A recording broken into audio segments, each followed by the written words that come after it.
The road to Super Bowl 40 in Detroit began Saturday afternoon in Tampa as the Bucs welcomed Redskins coach Joe Gibbs back into the postseason for the first time since 1992.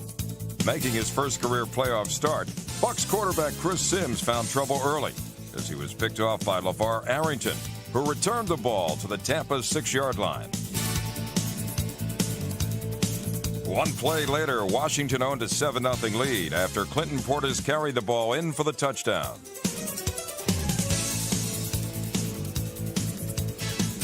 On the Buccaneers' next possession, the mistakes continued to mount as a fumble by Carnell Cadillac Williams was returned 7 yards by Marcus Washington. And then following another fumble, was scooped up and returned 51 yards for a touchdown by Sean Taylor to give the underdogs a 14-0 first quarter lead.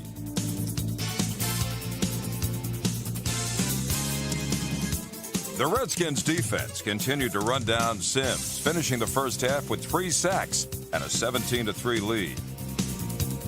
In the third quarter, Tampa's offense found the spark they needed in a 22-yard catch and carry from Sims to Michael Pittman. 4 plays later, Sims scored on a quarterback bootleg on a 3rd and goal from the 2-yard line, and the Bucs were back in the game at 17-10. In the fourth quarter, the Tampa defense put the offense in position to tie the game after Brian Kelly intercepted the ball at the Redskins' 35-yard line. However, the offense was unable to capitalize as Adele Shepard just missed a touchdown after dropping the ball in the end zone. Marcus Washington sealed a 17-10 Redskins win with an interception near midfield with just under a minute to play. And despite finishing with a mere 120 yards in total offense, the Washington Redskins will be moving on to Seattle to battle the Seahawks next weekend. Wild Card Saturday concluded in New England with the Patriots embarking on their quest for a 3rd consecutive Super Bowl championship against the Jacksonville Jaguars. And for the Patriots defense, the game plan was to come after Jaguars quarterback Byron Leftwich early and often. The first quarter was a battle of field position, and Patriots kicker turned punter Adam Vinatieri made the noise early as he spurned a field goal and pooch kicked the ball inside the 5-yard line. New England's offense started to roll in the second quarter, driving into scoring position.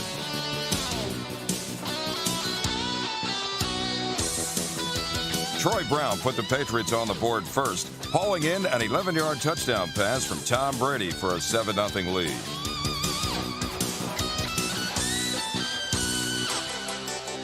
Leading 7-3 in the third quarter, New England stretched the lead to 14-3 on a 3-yard touchdown pass from Tom Brady to David Givens. Facing a 3rd and 13 from his own 37-yard line, Ben Watson broke a drive-ending tackle to first gain the first down, then ended up scoring on a 63-yard catch and carry from Brady to put the Patriots in control at 21-3. The New England defense dominated in the second half. Linebacker Willie McGinnis finished with 4.5 sacks to set a single-game NFL postseason record. Asante Samuel clinched a 28-3 Patriots win early in the fourth quarter by stepping in front of a Leftwich pass and racing 73 yards for a touchdown. With the victory, the Patriots' quest for a three-peat now travels on the road next weekend in either Denver or Indianapolis. Both the Giants and the Panthers were looking for a quick start to their 2005 playoff campaigns. But the first half was a slow one for the Giants, who recorded only 57 yards of offense. The Panthers found their rhythm in the second quarter when Jake Delhomme connected with Steve Smith for a 22-yard touchdown. In the regular season, no receiver caught more passes, recorded more yards, or scored more touchdowns than Steve Smith. His 4th career postseason score gave Carolina a 7-0 lead. The Panthers controlled the clock, and when they were forced to punt, made a big play on special teams. Jason Baker's kick bounced off the leg of New York's Jabril Wilson and was recovered by Dante Wesley. The muff punt led to a John Casey field goal that gave the Panthers a 10-0 advantage at the break. The second half was a tale of gigantic turnovers. First, Eli Manning threw a third-quarter interception to Carolina's Ken Lucas, who returned the ball down to the Giants' 12-yard line. One play later, Steve Smith ran in the end around for a 17-0 lead.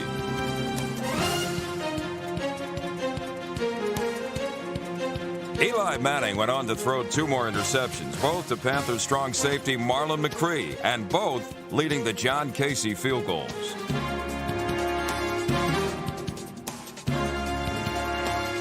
Deshaun Foster ran for 151 yards to help preserve the 23-0 shutout for the visiting Panthers at Giants Stadium.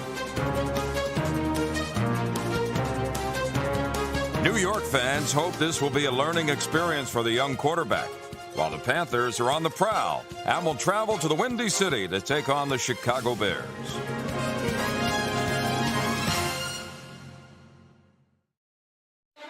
When division rivals like Pittsburgh and Cincinnati meet in the playoffs, there's never a shortage of drama. The rivalry heated up on the Bengals' second play from scrimmage. Carson Palmer's pass to Chris Henry was complete for a 66-yard gain, but both Henry and Palmer suffered knee injuries on the play. Palmer was diagnosed with torn knee ligaments, and with his season over, hopes to return for training camp next season. 9-year veteran John Kidner replaced Palmer and led the Bengals to a 10-0 lead after running back Rudy Johnson ran in a 20-yard touchdown late in the first quarter.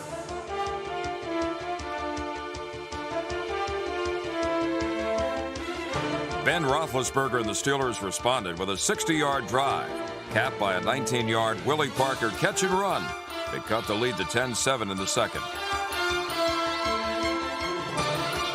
The offensive show continued when John Kitna threw a 7-yard touchdown to T.J. Houshmandzadeh for a 17-7 lead. Pittsburgh trailed the entire first half, but never let the Bengals pull away. Ben Roethlisberger connected with Cedric Wilson for a 54-yard gain. And 4 plays later, Big Ben threw a touchdown pass to Hines Ward that made it 17-14 Bengals at the half. The third quarter started with a Bengals field goal attempt that was foiled by a botched snap and hold. The Steelers took over possession and then the lead with a 5-yard touchdown run by Jerome Bettis. They extended the lead when Hines Ward took the direct snap and pitched it back to Ben Roethlisberger, who then found a wide-open Cedric Wilson for a 43-yard touchdown pass. They gave Pittsburgh a 28-17 lead after 3.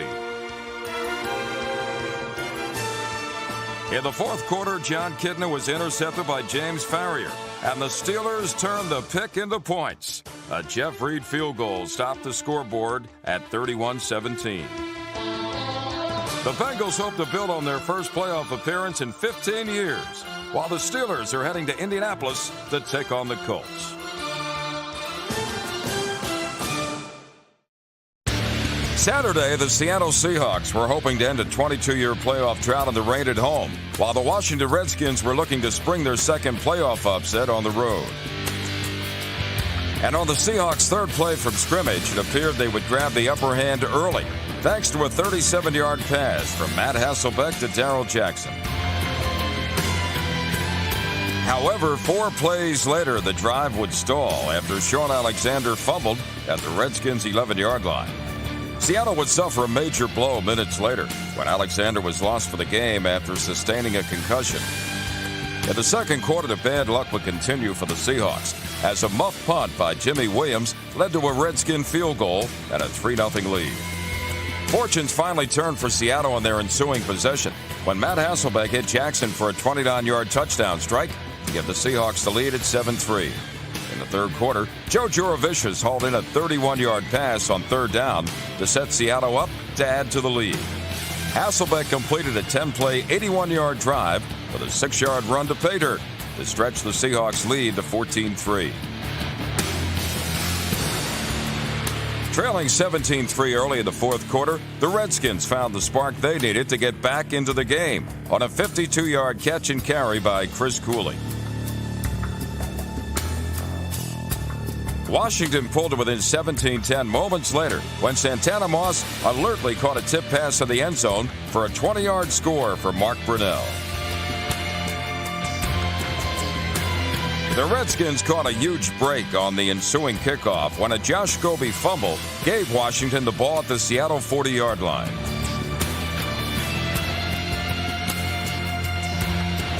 However, they were unable to capitalize as a 36-yard field goal attempt by John Hall sailed wide. Max Strong then picked the perfect time for a career long run. His 32-yard scamper set up a field goal and a 20-10 Seahawks lead. Washington's final shot came on a 4th and 2 from the Seattle 33-yard line, but Brunell's heave to the end zone was dropped by Moss, giving the Seahawks their first playoff victory since 1984 and bringing the NFC Championship game to the Emerald City for the first time ever. Saturday night, the Denver Broncos hosted their first playoff game in the post-John Elway era as they looked to knock out the Super Bowl champion New England Patriots. However, the champs proved to be a tough out early as Asante Samuel stepped in front of a Jake Plummer pass and after a review was given an interception to set up a field goal and a 3-0 Patriots second quarter lead.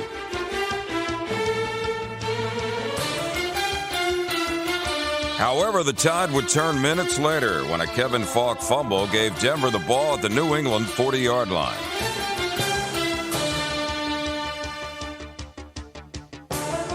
One play later, a pass interference penalty on Samuel in the end zone put the ball on the 1-yard line. Mike Anderson capitalized by carrying the ball in for the score, and Denver held a 7-3 lead. Mistakes continued to mount for the Patriots on the ensuing kickoff as a forced fumble by kicker Todd Sauerbrunn on Ellis Hobbs led to a field goal and a 10-3 halftime deficit. Trailing 10-6 in the third quarter, New England's third turnover was a backbreaker as Tom Brady watched a potential 13-10 lead evaporate as an interception in the end zone was returned to the 1-yard line by Champ Bailey.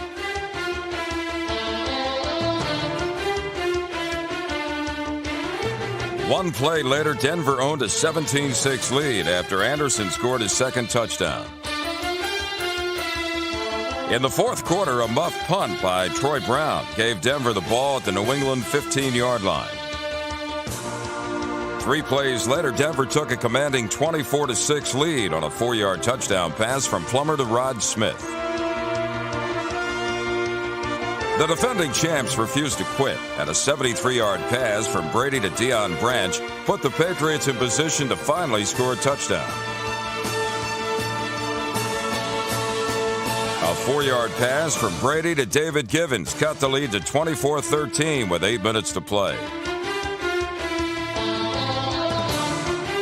However, New England never got any closer, and an interception by John Lynch officially ended the Patriots' 2-year reign, while the 27-13 win puts the Broncos into the AFC Championship next Sunday.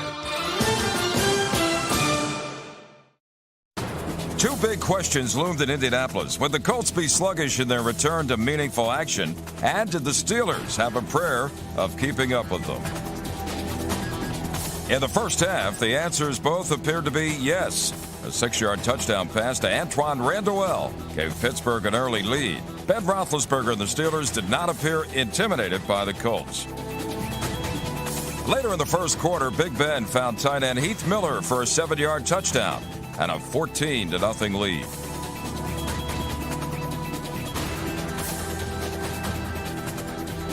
Peyton Manning had a much tougher start to his day.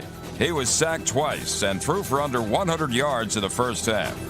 The Colts' only score came on a second quarter drive that ended just short of the end zone. A Mike Vanderjagt field goal made it 14-3 Steelers at the half. In the third, Jerome Bettis pounded and pounded until he found pay dirt.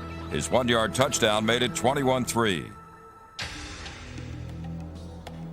On the last play of the third quarter, Manning waved off the Colts punt team on fourth down and found receiver Brandon Stokely for the conversion at midfield.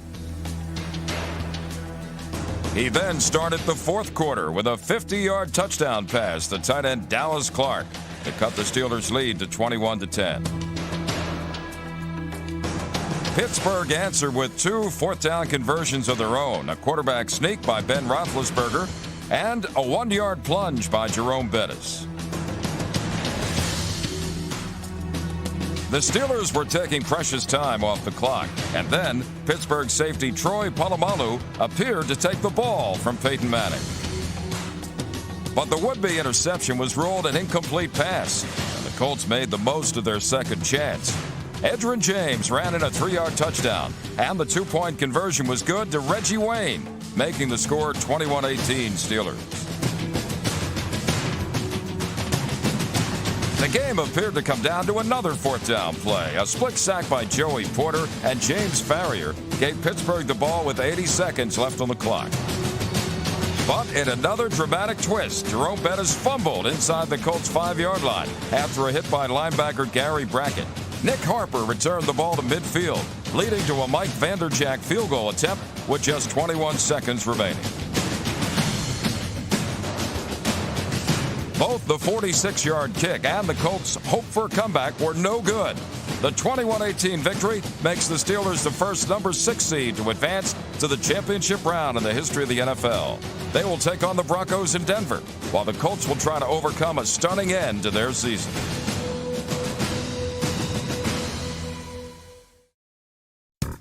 Despite playing on the road in the Windy City, Panthers quarterback Jake Delhomme looked comfortable, and for good reason. His teammate was number 89, Steve Smith, who was wide open on the game's second play from scrimmage for a 58-yard touchdown. The big play was nearly followed by another from Carolina's defense, when Julius Peppers, number 90, picked up an apparent fumble by Bears receiver Justin Gage. But upon further review, Gage was ruled down by contact because his knee touched the ground before he lost control of the ball.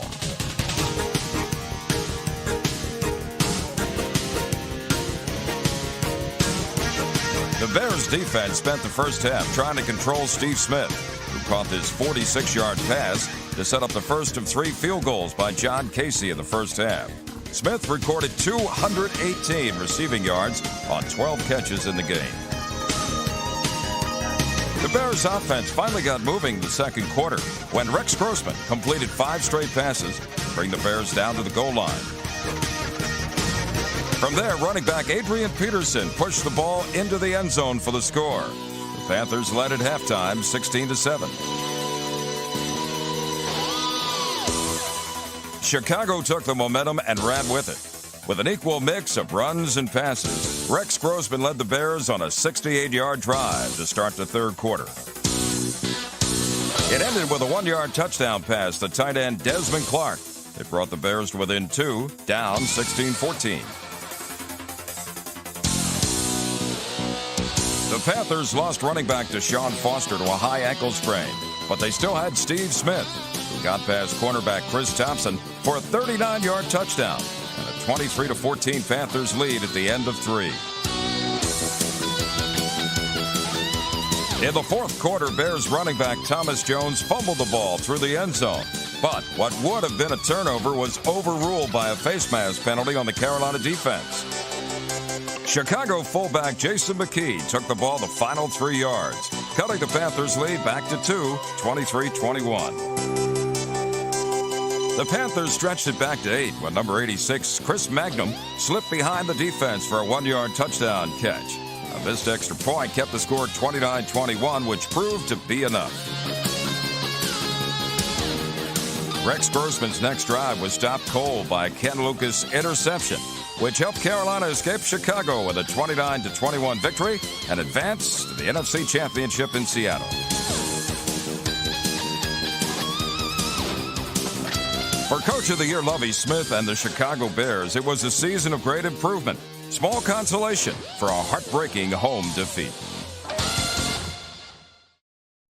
Sunday fans in Denver were a mile high as their Broncos hosted the AFC Championship against the Pittsburgh Steelers, who were hoping to become the first 6 seed to punch a ticket to the Super Bowl.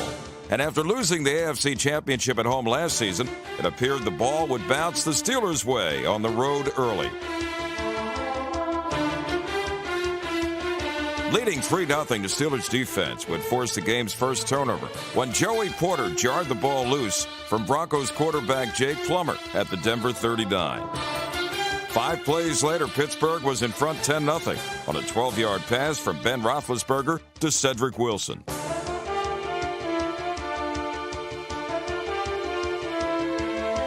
In the second quarter, Roethlisberger mounted an impressive 14-play, 80-yard drive in which the Steelers converted 3 third downs.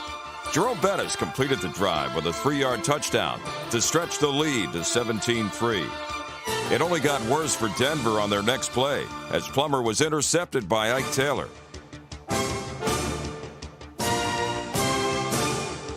Roethlisberger made the Broncos pay, finding Hines Ward for a 17-yard touchdown, and the Steelers rolled into halftime with a 24-3 lead, while all of Denver sat in stunned silence.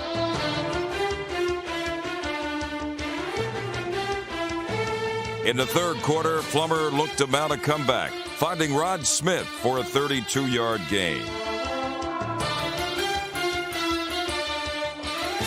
2 plays later, Plummer cut the lead to 24-10 on a 30-yard touchdown pass to Ashley Lilly.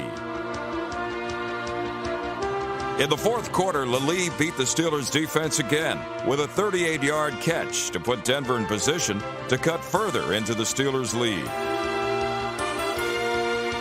Moments later, Mike Anderson scored on a 3-yard run to pull the Broncos within 27-17 with just under 8 minutes to play. Denver's comeback bid officially ended with 5 minutes to play when Plummer fumbled on a 4th down inside his own 20-yard line. Big Ben scored on a 4-yard run to give the Steelers the AFC Championship and cement the Steel City a spot in Super Bowl 40 with a 34-17 win. The Emerald City was ready and set to watch their Seahawks clinch their first trip to the Super Bowl in franchise history, while the Panthers were hoping for seconds after playing in Super Bowl 38 2 years ago. And the hometown Hawks grabbed the momentum early as Seneca Wallace set up the game's first score with his first career reception on a 28-yard pass from Matt Hasselbeck. A play later, Seattle owned a 7-0 lead on a 17-yard scoring strike from Hasselbeck to Jeremy Stevens. The game plan for the Seattle defense was to frustrate Panthers receiver Steve Smith with double and triple coverages. The coverage left quarterback Jake Delhomme searching for a receiver, and he forced a pass that was intercepted by Lofa Tatupu to set up a field goal and a 10-0 Seahawks lead. The harder Delhomme tried, the worse it got, and late in the first quarter, he was picked off for the second time.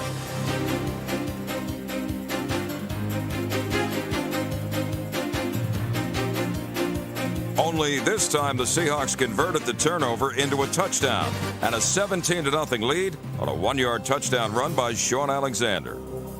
The struggling Panthers did get a lift from Steve Smith, who took a shot as a punt returner and scored on a 59-yard punt return to cut the lead to 17-7.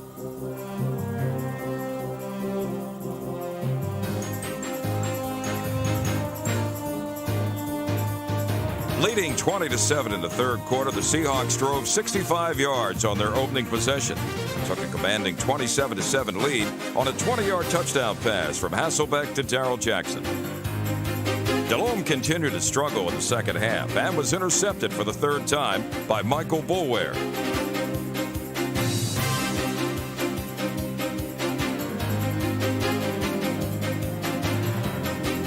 Sean Alexander put the finishing touches on a 34-14 win and the Seahawks' first NFC Championship with a 1-yard run. With the win, Mike Holmgren will try to become the first coach to win a Super Bowl with 2 different teams.